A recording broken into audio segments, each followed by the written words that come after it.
Bueno, continuamos con Tarek William Saab, defensor del pueblo. Aquí hay un titular nacional de hoy que dice: Maduro tiene la mitad de presos políticos que Chávez. Fundepro advierte que en el gobierno del fallecido presidente nunca hubo tantas aprehensiones masivas.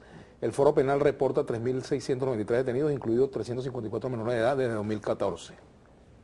Mira, uno tiene que ser cuando actúa en esta materia, y ese fue un aprendizaje que tuve incluso antes de graduarme de abogado, que cuando tú presentas una cifra tienes que tener pruebas y testimonios, documentos, fotos, audio, y con esas cosas no se pueden jugar, ¿no? No voy a calificar, pero efectivamente aquí han habido abogados que actúan abiertamente con una actitud a nivel de lo que es el derecho, como una fracción opositora. Bueno, eso es vamos a decir, su libre albedrío, ¿no?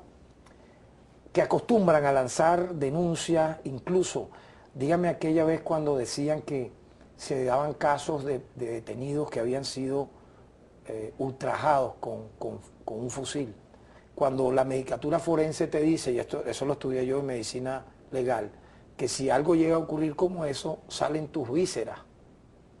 O sea, eso se lo hacían a presos políticos de la izquierda insurgente en los años 60, la DIGEPOL lo llegó a hacer y el CIFA. Y las personas que fueron víctimas de eso casi que murieron, quedaron en estado de coma. Entonces se llega hasta decir eso de manera falsa, sin que esté el testimonio y la medicatura forense que lo compruebe. Pero se dice, y eso va regándose, se dice cifras. Esas cifras tú no las evalúas, no las avalas. Yo quisiera que sean cifras,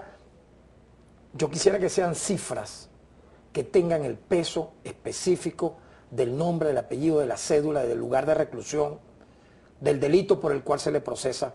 La cifra oficial que yo tengo, y nadie ha podido desmentirla, son 41 ciudadanos presos por el tema. Tú me estás hablando de las jornadas violentas del 12 de febrero. Alguna gente la llama las guarimbas. Yo digo que derivaron en actos terroristas, porque nadie habla de los 10 guardias, de los 6 guardias nacionales acribillados a tiros en la cabeza. Eso me llama mucho la atención. De los 4 policías con tiros en la nuca, muertos. Nadie habla del general Viva, que lo quieren poner como un Rambo, pero sabemos que es un señor con grandes problemas con la justicia, porque él fue el que ordenó que se colocaran guayas en los postes para que se degollaran personas, y allí murieron 8 motorizados.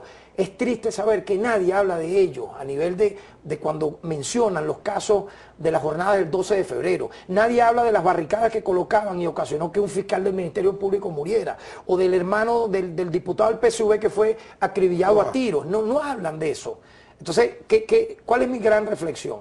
Por toda esa jornada que derivaron en acciones terroristas, porque se usaron morteros, se utilizaron armas de fuego, lanzallamas que quemaron bienes públicos, edificios, camionetas, carros de patrulla, se atacaron incluso escuelas preescolares donde estaban niños para incendiarlos, el Ministerio Público casi fue incendiado. O sea, jornadas como esa de un alto nivel de criminalidad ocasionó que estuviesen detenidos en este momento, y están detenidos, 15 funcionarios policiales y 26 civiles. Entonces, cuando tú dices que hay 4.000 detenidos, 3.000 y pico detenidos, yo leo lo que dice esa información. Por esa jornada, Vladimir Villegas, con todo respeto, están detenidos 41 personas. Otras están libres, que fueron, al principio de enero eran 51. Se les otorgaron medidas sustitutivas de libertad, y así sucesivamente, como tiene que ser en un régimen donde debe privar el debido proceso. Tú sabes mi llamado al Poder Judicial, y allí me permiten una crítica constructiva. El retardo procesal no debe seguir existiendo a nivel de el diferimiento de las audiencias. Cuando se difiere una audiencia de un preso común o de quien sea, pero no porque el abogado está dilatando el proceso, que esa es otra. Sí, bueno, del retardo procesal. Tácticas judiciales. Exacto. Pero es porque el juez no da el despacho de manera inexcusable. Eso atenta contra el debido proceso. Tarek, hay una reflexión en voz alta. Tarek, ¿pudiera considerarse Antonio Ledesma un preso político? Ledesma, en el momento en que fue detenido, ejercía su función de alcalde. Como tú bien sabes, como constituyente, no son los alcaldes, no tienen inmunidad, porque no tienen en el mundo entero no se le da pues ese caso. A él se le mencionó en un presunto intento de golpe de Estado, lo menciona incluso también Lorenz Saleh, un poco para conocer el expediente ya notorio. Entonces, por esos hechos él está siendo procesado. La Defensoría del Pueblo estuvo el día en que él fue presentado. Ahora, ¿cómo lo definirías tú? Vimos la orden de aprehensión. No, un poco porque tú me estás hablando del tema, pero quedan como sombras. No, pero ¿cómo fue detenido? Hubo la orden de aprehensión previo a una investigación. Se dijo que lo habían golpeado salvajemente y estaba desfigurado, que salió en términos de mucha indignidad pues, a su persona. Los videos luego demostraron que no fue así. En menos de 48 horas, yo diría que en menos de 24 horas, él fue presentado al tribunal y se le leyeron los cargos y se le recluyó en Ramo Verde. Entonces, en atención a esto, la Defensoría tiene que velar porque el debido proceso de este ciudadano ¿Pero tú lo calificarías como un preso político? Yo lo califico como un político venezolano en este momento detenido por presunto hechos conspirativos. Así lo califico yo. Esa es mi calificación. ¿No lo llamarías preso político? No, esa es mi calificación. Yo no voy a caer en esa dicotomía que si político preso, que si preso político. Un ciudadano que en el ejercicio de su función pública merece que sus derechos, estando privados de libertad, sean respetados. En lo personal, te lo puedo comentar, Omar Estacio, que es su abogado, apoderado, hemos hablado sobre este tema y al igual que he hablado con familiares de otros detenidos, con los familiares de Leopoldo López vía telefónica, que me han pedido pues que intercedamos en esta materia, la Defensoría también ha atendido ese caso en función de ¿qué? De que se le respete su derecho humano, su debido proceso, pero también uno ampliando el radio. Tenemos que respetar los derechos humanos, claro, la audiencia, hay mucho Twitter. Terminando el radio de esto, yo siempre llamo la atención de lo siguiente.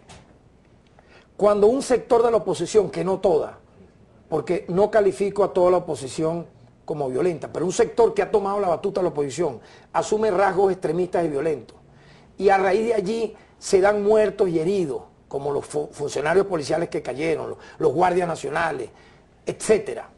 Yo no veo por parte del sector opositor una condena a esos hechos violentos. Cuando manifestantes que protestan logran finalmente herir y matar e incendiar bienes públicos. Como sí veo, y te termino, como sí veo la condena de los poderes públicos, empezando por el propio presidente de la República, Nicolás Maduro, ¿verdad? Criticar o condenar un abuso policial y pedir que se haga justicia. Entonces yo creo que la reflexión en torno al tema de la violencia, Vladimir, nos debe tocar a todos. O sea, si estamos a favor de la paz, estamos a favor de la paz. Tarek, tenemos que, antes de ir a la pausa, Pepe Mujica ha dicho que en Venezuela, bueno, que no le gusta que haya alcaldes presos, ha planteado también que hay un sector de la oposición que quiere voltear o tumbar al presidente Nicolás Maduro. Dijo pero también de la oposición que es golpista. Sí, pero también dijo que hay otro sector que no está en esa política, pero a la vez dijo que había el riesgo de un golpe de Estado de izquierda en Venezuela. Me gustaría que al retorno conversáramos de este tema. ¿Cómo no? Venimos con Tarek William.